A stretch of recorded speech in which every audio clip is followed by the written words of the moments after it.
Hey guys, Sky Cross from Out of the Box Ministries. We're here with Rhett Walker and Jesse Labelle. We're going to sit there and just get really deep real quick.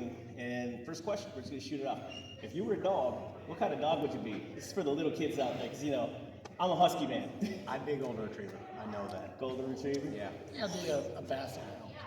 Ooh, I can see it too. Like I'm good at hunting, but I'm a little fat and sassy at the same time.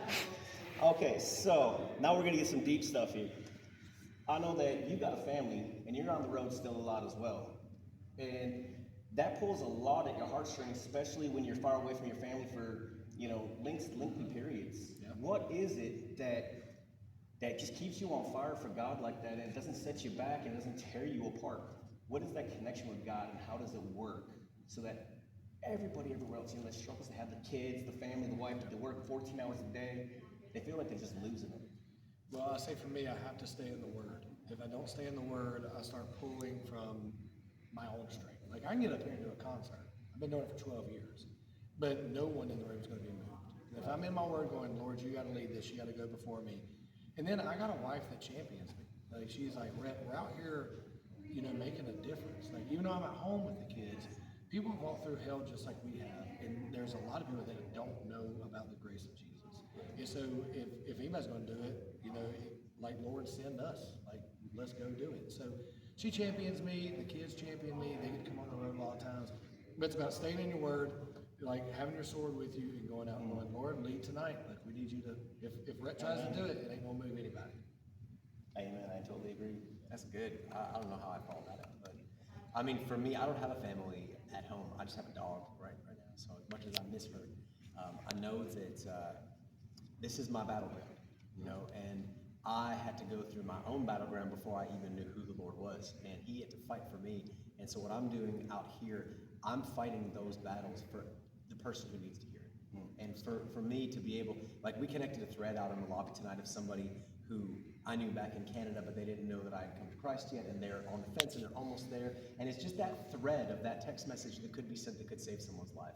And I know that I'm fighting the battle, and I know that I'm out here doing that. That's what keeps me fueled up. It's like, no matter how I feel, I'm exhausted right now. I'm not gonna lie, we both flew in from other places, but I'm on fire to spread the word.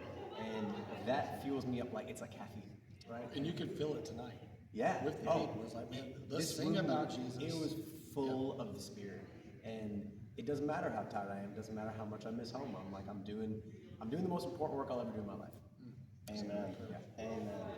Now, I believe that we all have had like really hard trouble past at some point or another. You know, like, it's like the more you love God, the more the devil just comes in and tries to press in and attack. You know, what is an instance or, you know, an example of something that happened in your lives where there was that bump and it wasn't us that persevered, but it was God that persevered through us, that made us, that we were able to climb out of that hole and just be like, God, you were awesome, because I couldn't have done this without you.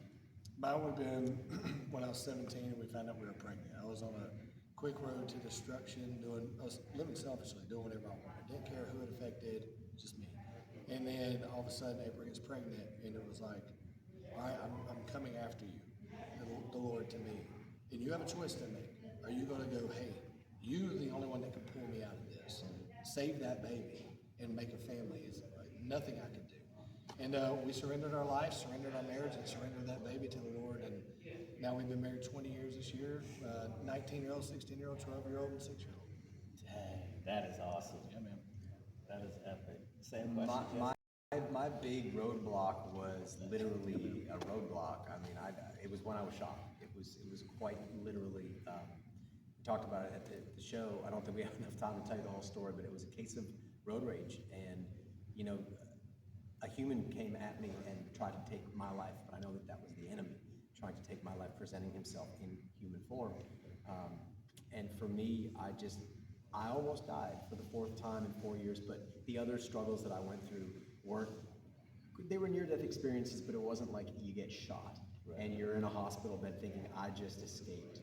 My whole body being torn apart by 9mm hollow point bullets, and I'm like, if I escape that and I keep on getting closer and closer and closer to death, it means that I'm living a life that's closer to death.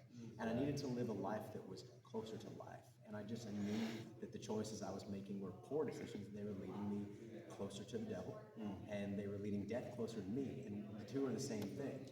I knew that I had to clean my act up, just like Rhett was saying. I was living selfishly. I was living for myself, and I almost lost the life that I was living selfishly. So I decided if I stop living selfishly and live for the Lord, that I will then be able to receive new life, and I need a new life to give it to me. And again, like I said, I fight this battle every night on that ground, knowing that I have new life because I escaped death, but not just physical death, spiritual death. Amen. Amen. I know that you guys got a really long travel tonight. So tonight, you guys really plugged up something that is really big on your hearts. Would you guys be willing to share that about World Health? Well, I think it's pretty close to Jesse. I mean, he also sponsors a kid. There's many different like child sponsorships that you can go through, and I think one of the biggest things for me with World Health is what they're actually doing and where the money is going. Like, you got to run a business, but there's a lot of it where it's like, right, how much is actually going to help the kids? And y'all saw the video. Did they play that tonight? Yes. Like the video of you getting a meat like gift. Yeah. And it's like, man, this ain't just for all of these kids. We're just sending some money. Like, no, there's a very specific kid that we're helping, and we get to see the change in their life. And so that's why, as an artist, I love supporting this, and I would tell everybody to go out there and support it. Yeah, I mean, every night at the merch booth, people always come up and they're always asking about this, and we have a lot of partners that end up sponsoring children and working with us, and I believe that's the most important work that we do here. You know, I know that we're hopefully saving souls, and we're spreading the good news of the Lord, and we're also literally saving human lives. Like, we're able to do that through a musical ministry platform, and it's $40 a month. If you're interested in it, go check it out. It's worldhelp.net. It's such a small amount of the portion that so many of us are so blessed to have, and it's $480 a year changes a child's life. And I mean, I have a girl named Gift in Rwanda, and I get to witness it firsthand, and it's super rewarding to know that with so little we can do so much. So guys, we will put the link to be able to sponsor these guys, so you guys can just get involved. Out of the Box Ministries is supporting this young man. He was born September 11th, 2012, and his name is Clint. We're calling him Clint Eastwood. So, Out of the Box Ministries, this is you guys. Your guys' help is going to be able to help this young man, become a man, and hopefully that he sits there and sees Christ in his life every day. So, thanks, Brett. Thanks, Jesse. You guys are awesome. Out of the Box Ministries, all you guys that are watching, thanks. We love you, and we'll talk to you soon. See ya. Awesome.